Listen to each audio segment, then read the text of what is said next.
दोस्तों नमस्कार। YouTube channel चर्चा का विषय में आप सभी का मैं विश्वपति स्वागत करता हूँ। आज चर्चा करूंगा कि होली आखिर शुरू कहाँ से हुई और आखिर क्या कारण था कि प्रहलाद होलिका में जले क्यों नहीं। दोस्तों उससे पहले मैं आपको बता दूं कि पाकिस्तान में एक ट्रेन का हाईजैक हुआ था जो जाफर एक्सप्रेस थी, जो क्वेटा से पेशावर जा रही थी। फिलहाल अब तक की खबर यह है कि पाकिस्तान की सेना का ऑपरेशन पूर्ण हो गया है, से उसको छुड़ा लिया गया है। हालांकि कितने बंधकों की हत्या बीएलए ने करी है इस बारे में बहुत पुष्ट खबर नहीं है।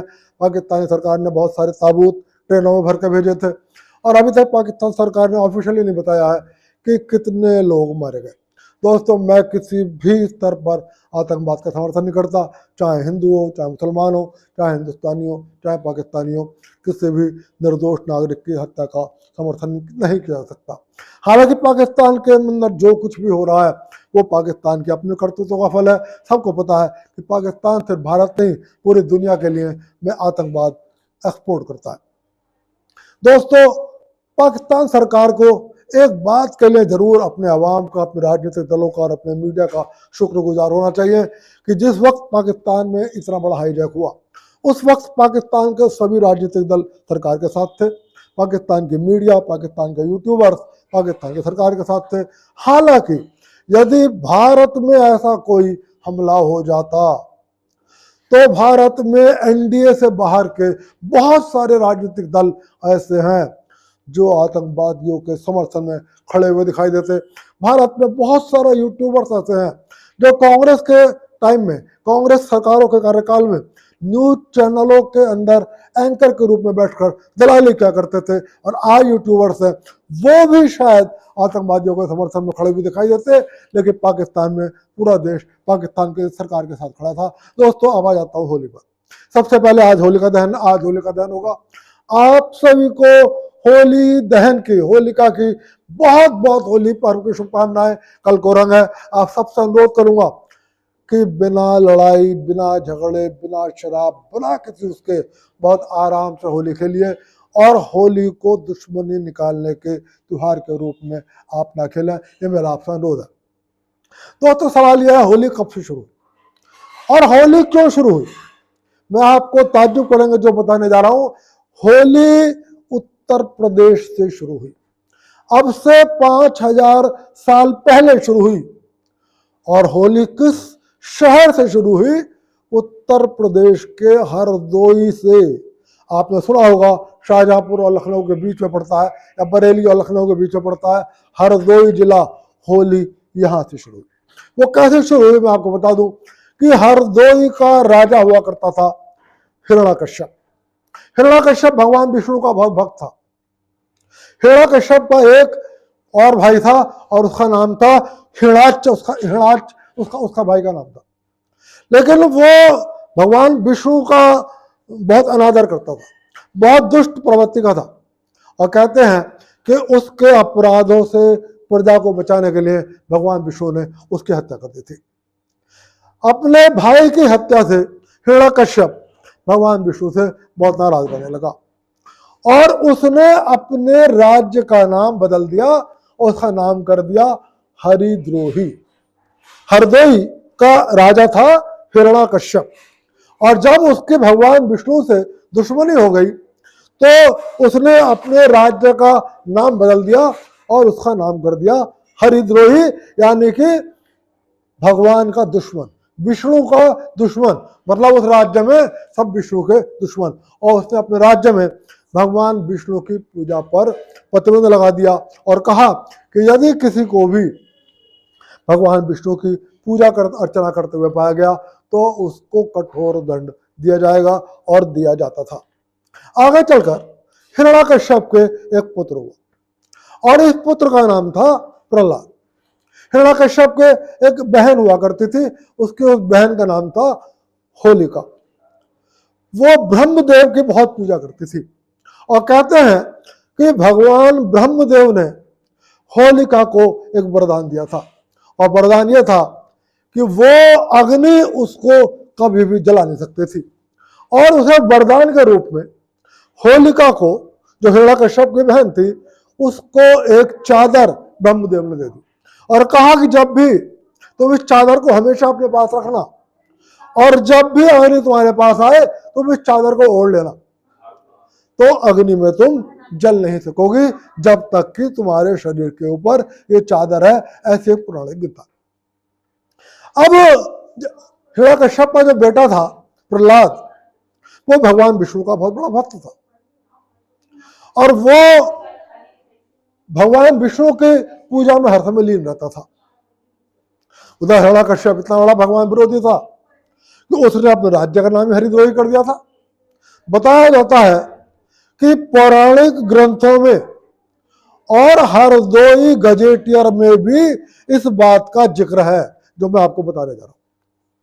तो एक और तो हिरण्यकश्यप राजा हरदोई का, हरिद्रोही राज्य का, जो भगवान विष्णु का विरोधी था, और दूसरी ओर उसका बेटा प्रहलाद जो भगवान विष्णु की पूजा करता रहता था। अब इस बात से हिरण्यकश्यप बहुत नाराज था।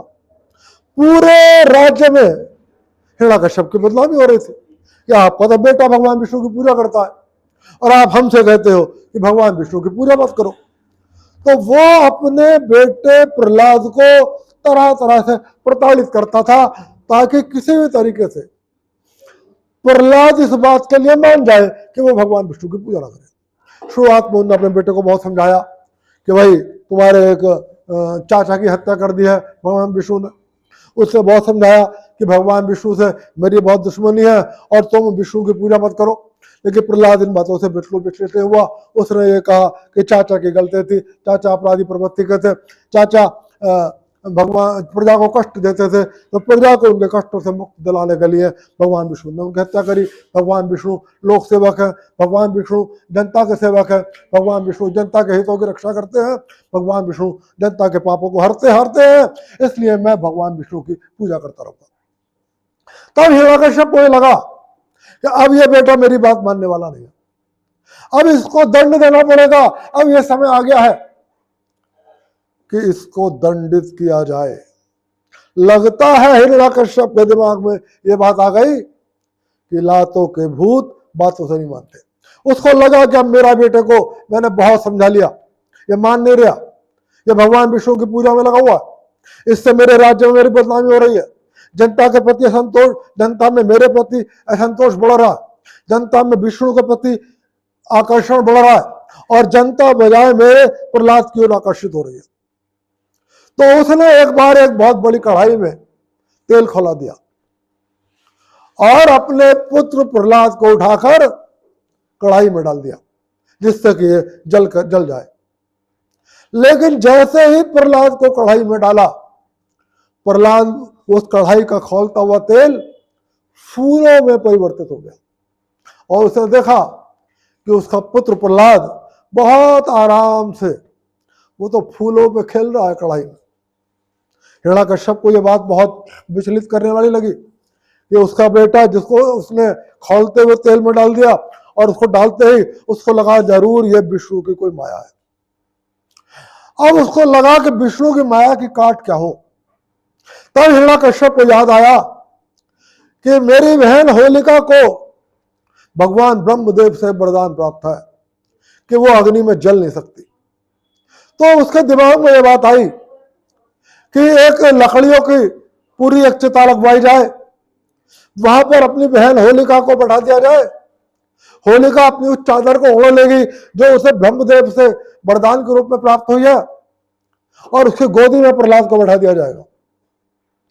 तो अग्नि से प्रहलाद तो जल जाएगा लेकिन ब्रह्मदेव के वरदान रूपी उस चादर के होने की वजह से होलिका बच जाएगी। तो उसको लगा, हिरण्यकश्यप हरिद्रोही राज्य के राजा हिरण्यकश्यप को लगा अब विष्णु की कोई माया काम नहीं आएगी। उसको लगा अब तो ये विष्णु का भक्त जो भले ही मेरा पुत्र है, इसे अब कोई भगवान नहीं बचा सकता, ये जलकर राख हो जाएगा और विष्णु भी याद करेगा कि मैंने उसके एक भक्त को अग्नि में रख कर उसे जला दिया, उसको राख कर दिया। और उसने अपने बहन होलिका को याद करा, होलिका को बुलाया, होलिका सरप्राइज कर गई।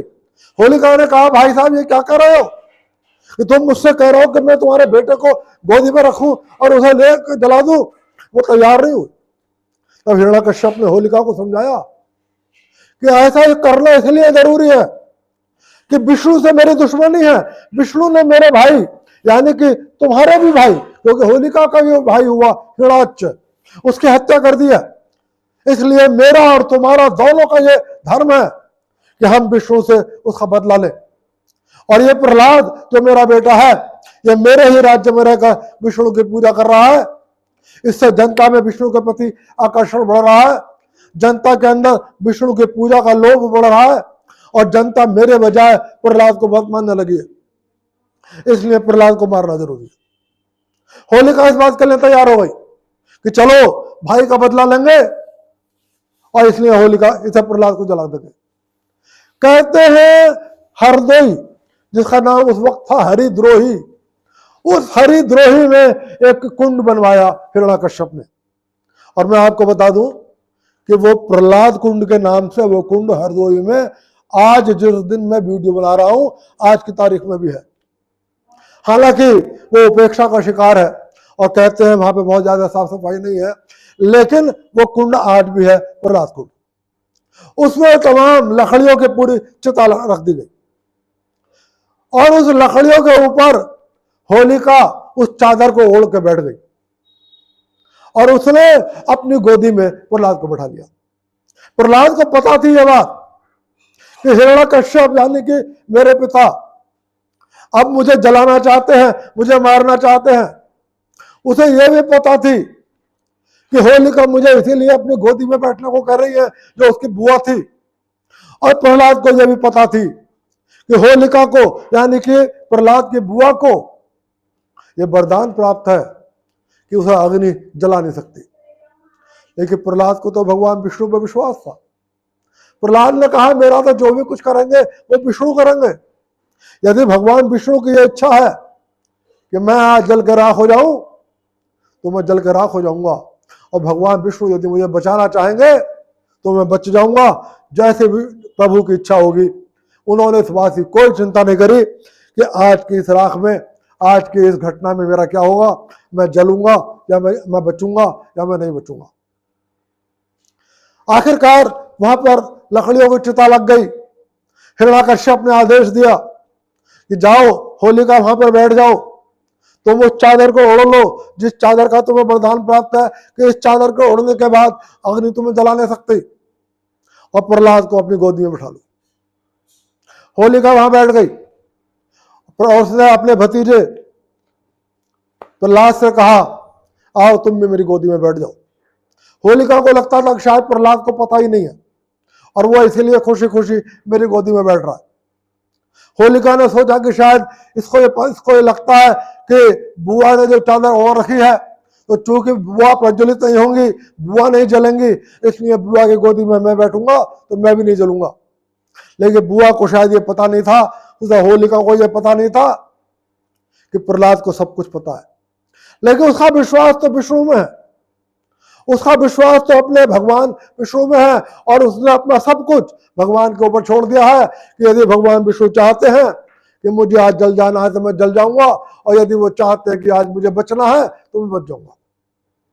और प्रहलाद खुशी खुशी जाकर होलिका की गोद में बैठ गए। राज्य की तमाम जनता देखने के लिए आ गई। हिरण्यकश्यप ने ढिंढोरा पिटवा दिया था कि देखो ये प्रहलाद, ये विष्णु भक्त जिसको तुम भी कहते हो ना कि ये बहुत बड़ा पुजारी है, आओ आज तुम्हारी आंखों के सामने जल कर राख हो जाएगा। उस हरिद्रोही राज्य की तमाम जनता उस लकड़ी की चिता के चारों ओर एकत्रित हो गई ये देखने के लिए कि आज ब्रह्मदेव की वरदान की वजह से होलिका की गोद में बैठकर क्या प्रहलाद भी बचता है या प्रहलाद जल जाता है।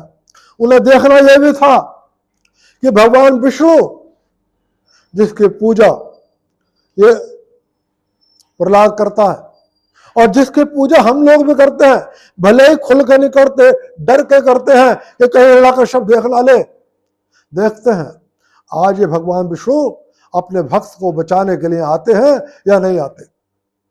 उस लकड़ी की चिता में आग लगा दी जाती है। और अब मैं आपको बता रहा हूं कि प्रहलाद क्यों नहीं जला उस अग्नि के अंदर। प्रहलाद क्यों नहीं जला उस अग्नि में? चारों ओर से अग्नि की ज्वाला धक धक जल रही थी। उसके बीच में होलिका बैठी हुई थी और होलिका की गोद में प्रहलाद बैठा हुआ था। लेकिन भगवान विष्णु को तो अपनी माया दिखानी थी।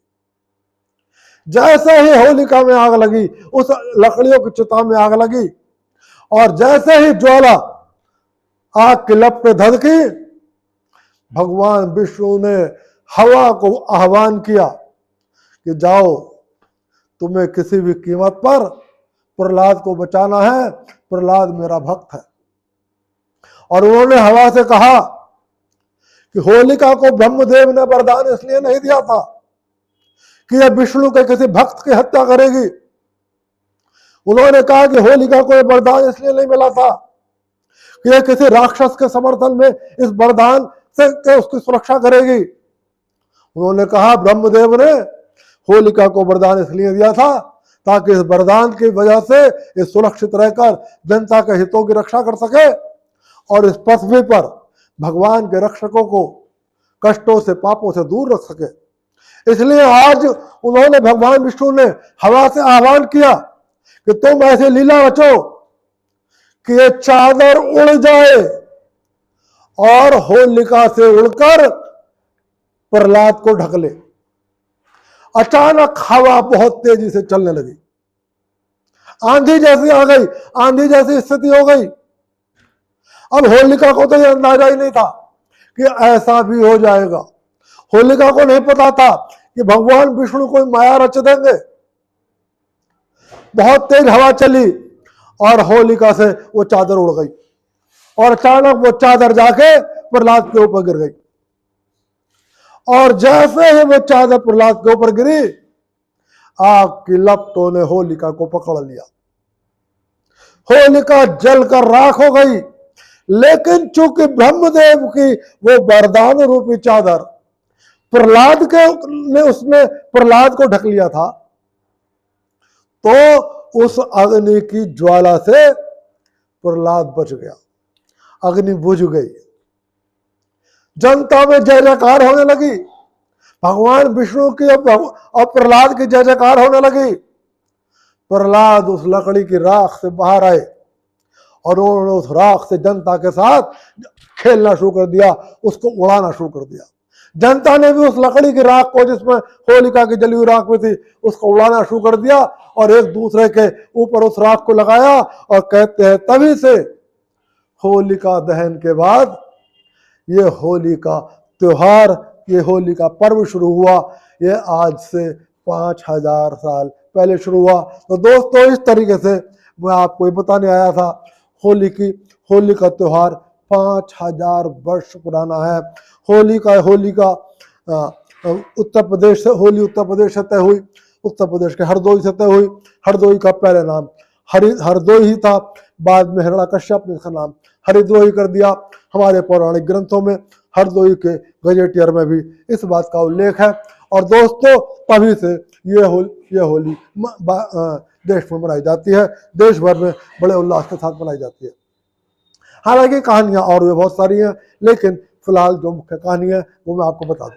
दोस्तों, फिलहाल कल रंग का त्योहार है और कहते हैं होली पे एक बात कहते हैं, बुरा ना मानो होली है। हालांकि मैं जादू टोनों में विश्वास नहीं करता, मैं टोटके में भी विश्वास नहीं करता, लेकिन फिर भी आपको एक जादू टोना, एक टोटका बता दे रहा हूं। कहते हैं यदि आप होली के दिन, होलिका जलने से पहले एक विशेष ग्रह दृष्टियां होती हैं, यदि वो योग पड़ रहा हो तो उस योग में यदि आप टोटके को कर लोगे तो आपके कष्ट हर लिए जाएंगे। और कहा यह जाता है कि 4421 साल बाद 13 मई यानी कि आज के दिन 13 मार्च 2025 को यह योग पड़ रहा है। आज आसमान में हमारे जो 12 ग्रह हैं वो 4421 साल बाद उसी स्थिति में बैठे हुए हैं, और यदि आप उस टोटके को कर लोगे, यदि आप पुरुष हो तो कहते हैं उस टोटके को करने के बाद आपकी पत्नी हमेशा आपके वश में रहेगी। और यदि आप पति हो, आप महिला हो, तो उस टोटके को करने के बाद आपका पति हमेशा आपके वश में रहेगा। कहते हैं आपके सारे कष्ट दूर हो जाएंगे, आपकी मानसिक चिंताएं दूर हो जाएंगी, और आपके परिवार में चारों ओर सुखी और संपन्नता आ जाएगी। और वो बहुत छोटा सा टोटका है, बुरा मत मानना, क्योंकि होली है, होली का जैसे ही जले आप जाना, और आपके हाथ में जो एक छोटा सा एक खिलौना है, जिसे हम बोलचाल की भाषा में मोबाइल कहते हैं, इसको 7 बार अपने सिर पे इस तरीके से घुमाना, और इसको होलिका की ओर, समझ गए ना? कहते हैं इससे आपके सारे कष्ट दूर हो जाएंगे, दिन भर की मानसिक चिंताएं दूर हो जाएंगी, पति पत्नी के बीच संबंध अच्छे हो जाएंगे, बच्चों के साथ अच्छे संबंध हो जाएंगे, समाज से आप घुलेंगे मिलेंगे। तो दोस्तों बुरा मत मानना, आप इच्छा करें ये टोटका करना, और ऐसा टोटका करने से पहले आप अपने किसी पंडित जी से सलाह जरूर कर लेना। आप सभी को नमस्कार, आप सभी को होलिका की और दुल्हन के रंग के त्योहार की बहुत बहुत शुभकामनाएं। फिर मिलूंगा, फिर किसी विषय पर बात करूंगा, और आपसे फिर अनुरोध कर रहा हूं, आपको ये चैनल पसंद आए, मेरा वीडियो पसंद आए तो लाइक कर देना, और चैनल चर्चा का विषय को सब्सक्राइब कर देना। आप सबको विश्वपति का नमस्कार।